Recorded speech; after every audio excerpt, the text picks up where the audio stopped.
Hello, my name is Roff Farrar. I am the Wellness Director at Psychologies magazine, and I'm also a yoga teacher and a mindfulness teacher, and I wanted to come on today and talk a little bit about one of the most special teachings that I've taken from yoga and how it's helped me change my life. It's helped me become happier, and it's helped me let go of suffering and kind of negative feelings and energy in my life. And I want to tell you how. The first thing I'm going to kind of share with you is the idea that the way we do one thing is the way we do everything. So just let that sink in for a moment. The way that we do one thing is the way that we do everything. And so when we apply this to this kind of concept that I've taken from yogic philosophy and my own yogic path, my own self-development and awareness and discovery, it will hopefully all begin to become clear. So when we look at yoga, we often think about the asanas, the physical practice, and that obviously makes sense because it's a thing that we talk about most in the West. But actually there's so much more to yoga. There's a huge, rich kind of history and tapestry of philosophies all woven together. And when we look at yoga, there's actually 8 limbs, and asana, so the physical practice, is only one limb of yoga, and the rest, there's so much more to explore. So if you were to begin from the beginning of the 8 limbs of yoga on your yogic path of self-discovery, this would be the first idea, concept, word that you would come across, and that is ahimsa. And ahimsa is a Sanskrit word for non-violence, for non-harming, and essentially compassion.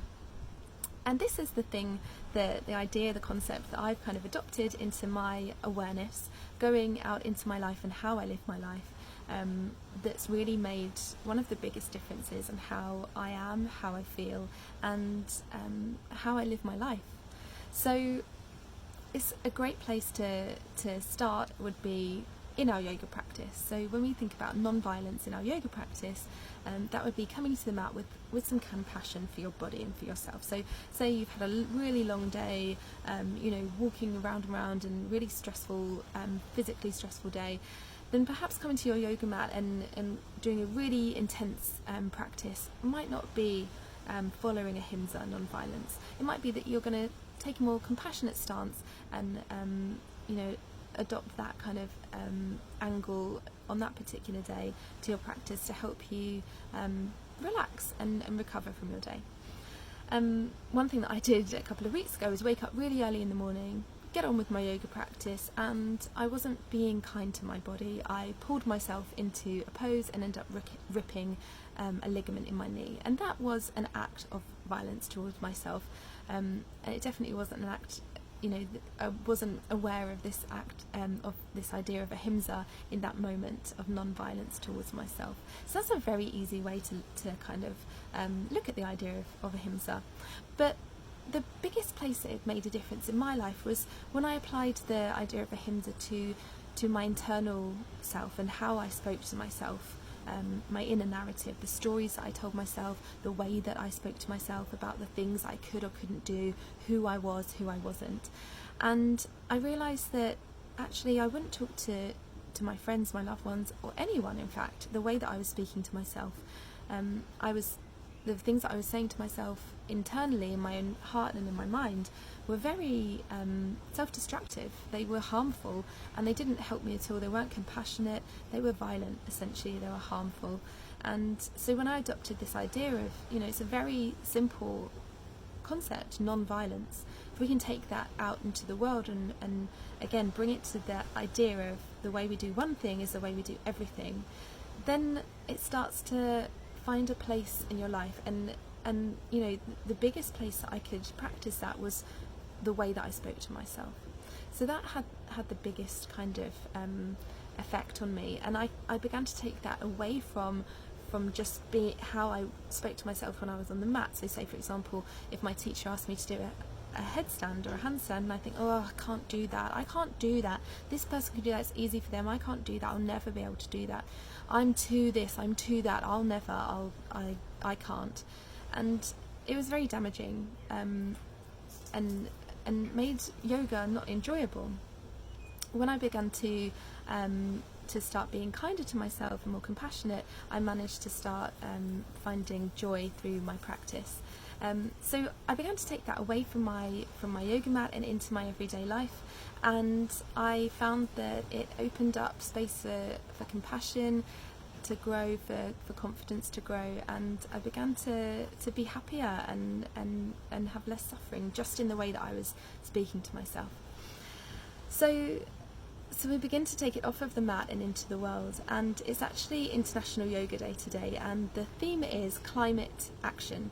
And one of the most important places that I think that we can practice ahimsa outside of ourselves is to begin to practice non-violence in the world around us. So thinking about climate action, that would be how we interact with our environment and the choices that we make. So if we can bring ahimsa into the way that we shop, for example, how can we shop in a less harmful way for our environment? So maybe that's a conscious decision to buy an eco product for our bathroom, or eat more vegetables from a organic or bio farm shop.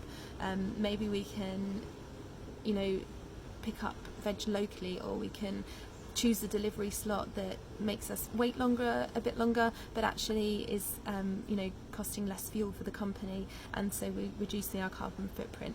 There's lots of tiny little ways that we can do this, and we don't have to change the world overnight, but just thinking about how we can be less harmful and less violent to the world around us can actually be a wonderful way to practice ahimsa. And I thought that would be a wonderful kind of point to end on International Day of Yoga, thinking about how we can bring ahimsa to climate action, and how we can bring ahimsa, non-violence, to the world around us, and of course yourself and the people around you. So I'd love to hear what you think. Maybe you've been practicing ahimsa without knowing that it was a part of yogic philosophy. There's lots of extra research you can do if you're interested in this.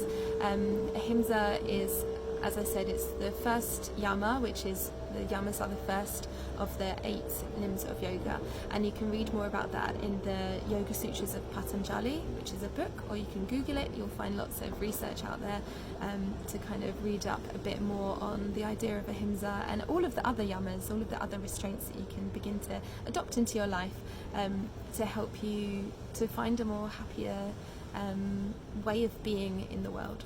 So I hope that this has been of interest, and I will see you next time.